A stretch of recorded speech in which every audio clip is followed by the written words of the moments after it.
And we haven't even gotten to Tulsi Gabbard potentially having access to national security information. And Russia loves it, loves her. And I actually think almost more than Matt Gaetz, Tulsi Gabbard's appointment is devastating. And Tulsi Gabbard's nomination, as much as she says that she's an anti-war person, she's not. Yeah. She supports very pro-war individuals, including abroad. In Syria. And let's be very clear, a Tulsi Gabbard nomination is a pro-war nomination globally, point blank, period. As is Donald Trump as president of the United States. All right, guys, so we got to talk about the Democrat Party civil war, okay? We have an interesting bit of news to talk about in regards to the leadership of the Democrat Party, okay? Because we know that both parties really are looking to get younger, okay? I mean, we have geriatric leadership in this country, and Democrats just lost a major election in a landslide. So they are scrambling to try to figure out who should lead them in the future. And AOC has stepped up to try to become one of the next powerful Democrat leaders in the House. She stepped up to try to become the next Democratic leader of the House Oversight Committee, which would put her in line to actually lead the House Oversight Committee if one day the Democrats actually win back Congress, right? They win back the House. AOC would have a major leadership position. You got a pretty good in-party fight among Democrats. Squad member AOC battling to become the ranking member of the powerful House Oversight Committee. Chad Pergram's on that story live on the Hill. How is this going back and forth, Chad? Good morning. Bill, good morning. This is really a fight over the future of the party, old versus new. The battle between Gerry Connolly and Alexandria Ocasio-Cortez to be the top Democrat on the Oversight Committee crystallizes challenges Democrats face after the election. Now, the only thing worse in politics than an intra-party fight is a controversy over age. Ocasio-Cortez is 35, Connolly is 74. Republicans don't get to pick, but they prefer Ocasio-Cortez. Republicans hope to highlight left-wing policies. And what's funny about this story is that Republicans were actually rooting for AOC to get this position, strangely. And the reason why is because they see her as a more incompetent version of the current Democrat leader for the House Oversight Committee, which is Jamie Raskins. Take a look. All right. Well, of course, we don't have anybody from the Biden administration here, so we'll let your comments stand. But I want to move on here. Of course, you are a member of the House Oversight and Accountability Committee, the chair, in fact. You're also a member of the AOC fan club, and I understand. And besides believing that you will have a good working relationship, what leadership qualities would make Alexandria Ocasio-Cortez an effective oversight ranking member? Yeah, well, I think that if you look at the current leadership with the Oversight Committee on the Democrat side, they've had Jamie Raskin leading them. So the Democrats have nowhere to go but up. Jamie Raskin has been wrong. He's had. So then how will AOC make you go up or make the Democrats go up? Yeah, well, she's better spoken. Look, I think that, the Democrats are turning on AOC. My endorsement of AOC is probably hurting her, which I think is amusing. They're wanting to go back to another boring old guy like Gerry Connolly. But look, AOC is, I think she represents a big segment of the Democrat Party that believes in socialism, that believes in the Green New Deal, that believes in wokeism. So if the Democrats want a real Democrat to lead the Oversight Committee on their side, I think AOC is perfect for them. What about her leadership qualities? Well, look, lucky for her, she's in the minority, so she doesn't really have to display a lot of leadership qualities. All they're going to do is try to complain and obstruct and do things like that. But I think AOC is the best they got. If that tells you anything about the Democrats on the Oversight Committee, I think AOC is the best they got.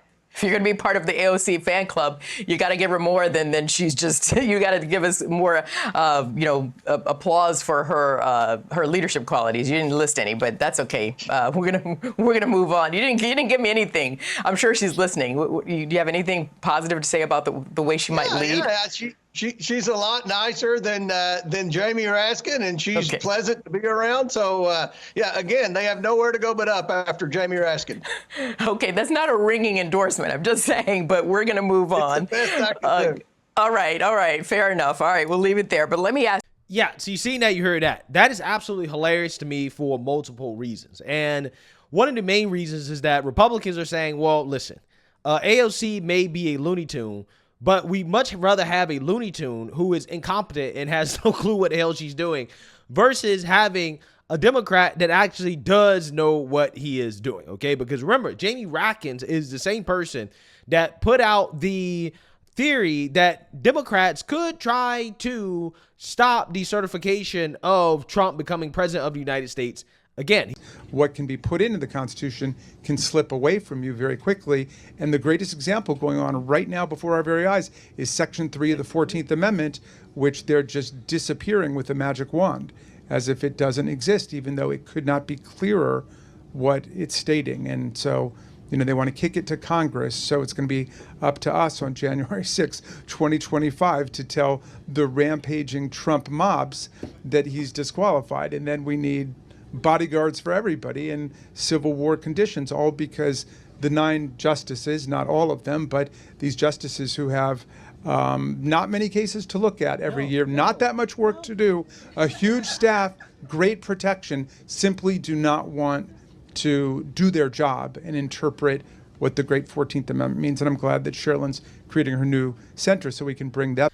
Yeah, so you seen that, you heard that. Now, there was a whole lot of momentum for AOC going into this vote to become the Democrat leader of the House Oversight Committee. However, Nancy Pelosi stepped up and allegedly behind closed doors, she was trying to orchestrate a coup against AOC and her ambitions. Okay, now this comes after Nancy Pelosi was the same person to stage a coup against Joe Biden to get him out of the race, to replace him with somebody else. She didn't want Kamala Harris, apparently, and Biden basically endorsed Kamala Harris as a FU to Nancy Pelosi and Obama. But again, that does not stop Nancy Pelosi from trying to maintain control, a strong grip on the Democrat Party and who leads the Democrat Party, okay? Because again, she tried to tank AOC's ambitions, and lo and behold, it seems as if Nancy Pelosi was successful because AOC has been defeated, right? She has been defeated by another Democrat for this position. So Nancy Pelosi, even as she is recovering from hip surgery because she broke her hip falling downstairs in Europe, she is still puppeteering the Democrat Party. So let's read here. Representative Gerry Connolly beat out Representative Alexandria Ocasio-Cortez to become the next Democratic leader of the powerful House Oversight Committee. AOC lost the House Democrat Steering and Policy Committee vote to Connolly, and while the full caucus still needs to vote, the steering committee is rarely overruled. So Linda reported on Friday that the contest between Connolly, a centrist Democrat, and progressive stalwart AOC was, quote, becoming an ideological in addition to generational proxy fight. Connolly scored the endorsement of the powerful New Democrat coalition on Friday, which is the Democrats' largest caucus with some 100 members.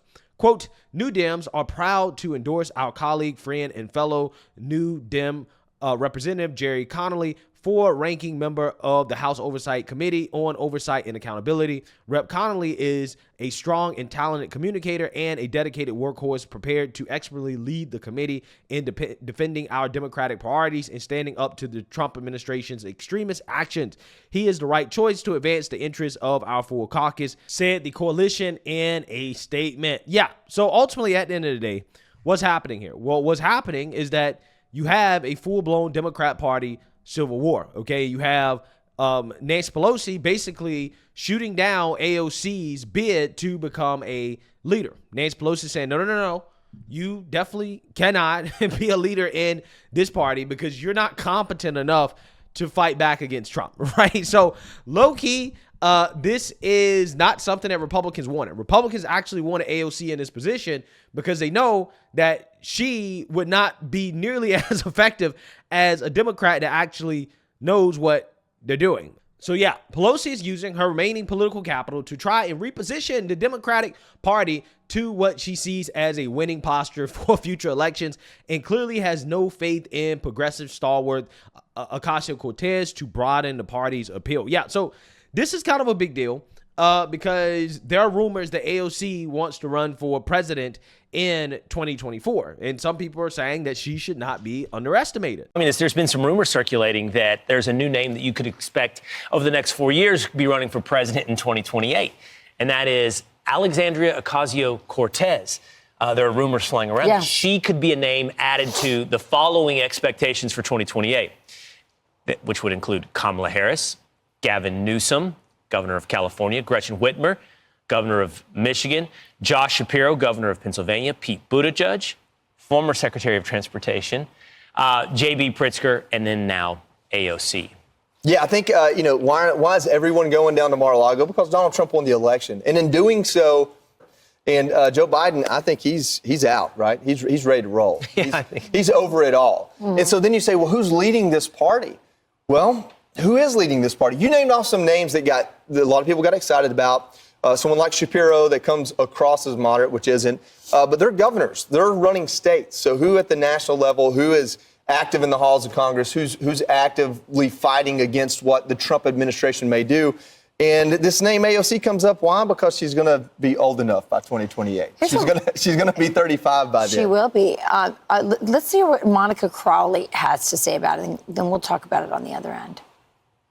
The lesson of this last 2024 election and Donald Trump's landslide mandate victory is that the country has had enough of the radical left. It's had enough of socialism. It's had enough of cancel culture and wokeness, and it rejected roundly all of those things. So I don't think in 4 short years the country is going to say we need more communism. I don't think that is going to be the choice that they are going to make. However, just a word of warning to the Republicans, to my party. Do not underestimate AOC. She's young, she's vibrant, she's attractive. I think she's wrong on everything, but she does have real grassroots support. Yeah. So to answer the question about who's leading the Democrat Party, well, this story right here answers that question, right? The Democrat Party is still being led by Nancy Pelosi, Obamas, the Clintons, etc. Okay. And, those are the people who are going to try to steer the Democrat Party in the right direction. And in my opinion, hey, I think that Republicans really can't lose in this situation. I really don't, because if the establishment Democrats continue to piss off the progressives, they will lose that progressive vote, right? They will lose a core part of their base. But also at the same time, if they embrace the progressives, right? For example, they allow AOC to actually have a leadership position, that could also screw them when it comes to this moderate shift that they're trying to make here, right? Because that's what they want to do. They want to appear to be sane, right? They want to distance themselves from the progressive left. And I really just think it's damned if you do, damned if you don't for them, okay, to be honest with you. So I found this piece of news to be fascinating. I think that it is an indication of who is running the Democrat Party right now, who's still with the power and control. Even Nancy Pelosi with a broke hip, right, can barely move, can barely do anything. The old folks are still running the thing, okay? And they're not allowing new leadership to take over, right? Even though the Democrat Party, their base, I would say, is overwhelmingly progressive. And again, I find it to be fascinating because if you compare that to what's happening in the Republican Party, for example, the MAGA base has taken over, right? Even Mitt Romney came out here and admitted that, the Republican Party is MAGA. You said in an interview a few months ago that, quote, there's a good chance that the Republican Party is going to need to be rebuilt or reoriented, and that you want to have a voice in the post-Trump Republican Party. Do you think that do you still think there's going to be a post-Trump Republican Party, or is MAGA now the Republican Party? Oh, MAGA is the Republican Party, and Donald Trump is the Republican Party today. And if you were to ask me who the nominee will be in 2028, I think it'll be J.D. Vance, all right? He's smart, well-spoken, part of the MAGA movement. You said something pretty harsh about him a few months ago, though. You could not have less respect for somebody than J.D. Vance. Long ago. I'm not going to rehash history. And we've worked together in the Senate since then. But that is what the Republican Party is. And will the party need to change? Look, the Republican Party has become the party of the working class, middle class voter. And you've got to give Donald Trump credit for having done that. taken that away from the Democrats. Democrats pushed them out. All right, the Bernie Sanders, Elizabeth Warren faction of the Democrat Party with some of this, defund the police and transgenders in, or excuse me, biological males in women's sports. These things had a lot of people in the middle class just flee the Democratic Party. They're now Republicans. Now, one of the challenges in my party is that our policies do not necessarily line up with the interests of our voters. And so there'll be some reorientation that's going to be necessary in my party. The Democrat Party is the one in trouble. I don't know how they recover. I'm not going to tell them what to do because I would begin to have the capacity to do so. But they've lost their base. Union guys and gals have left the Democratic Party and are voting Republican. And the Democratic Party is seen not as rich people, but as college professors and woke scolds. And that's not an attractive feature. Yeah, so that is Mitt Romney basically waving the white flag. Because as a never-Trumper, him, Liz Cheney, the others, they fought to try to stop the voters, the base, from controlling the direction of the party. But they've clearly failed, okay? They've failed, and the base has taken over. Now, on the Democrat side of the aisle, they don't get that luxury, which I find to be hilarious, right? They keep talking about being the party of democracy, but yet the Democrats have shown that they're a party that doesn't even allow their voters to decide anything, okay? And that the leadership is going to stand in the way of what the voters want no matter what, right? If it doesn't align with their agenda. But on the other hand, in the Republican Party, that actually does have democracy, the voters have taken over. The voters have spoken. They say, no, we don't want the Liz Cheneys, the Adam Kinzingers, the Mitt Romney. No, we don't want them. Okay, we want Trump. Okay, we want America first. And that's what you're seeing here, right? That is the interesting dichotomy that is unfolding between the Democrat and Republican Party. The Republican Party actually is controlled by the base somewhat, right? The Democrat Party, not at all, right? And it's just hilarious to me because Democrats, again, claim to be the party of democracy. But once again, they're showing there is no democracy within the Democrat Party. It is a straight up geriatric plutocracy or oligarchy at this point, while again the Republican Party is actually somewhat democratic, okay? And on top of that, the Republican Party is getting younger, right? You have younger leadership that is taking over the Republican Party, while the Democrats, they're still sticking with their old guys. And I think that's going to be a huge problem for them moving into the future, especially considering how younger voters are shifting over to the Republican Party. The fact that Democrats don't want to give up their old leadership is definitely not going to help them. But at the same time, if they go full-blown progressive, right, if they endorse AOC, then that also could hurt them when it comes to getting regular, normal people on board with the party again. So, again, it's damned if you do, damned if you don't. I'm actually loving what's happening to the Democrats right now. They are imploding. So let me know what you guys think. Make sure you like, comment, and subscribe. Most importantly, share a Black conservative perspective. Peace.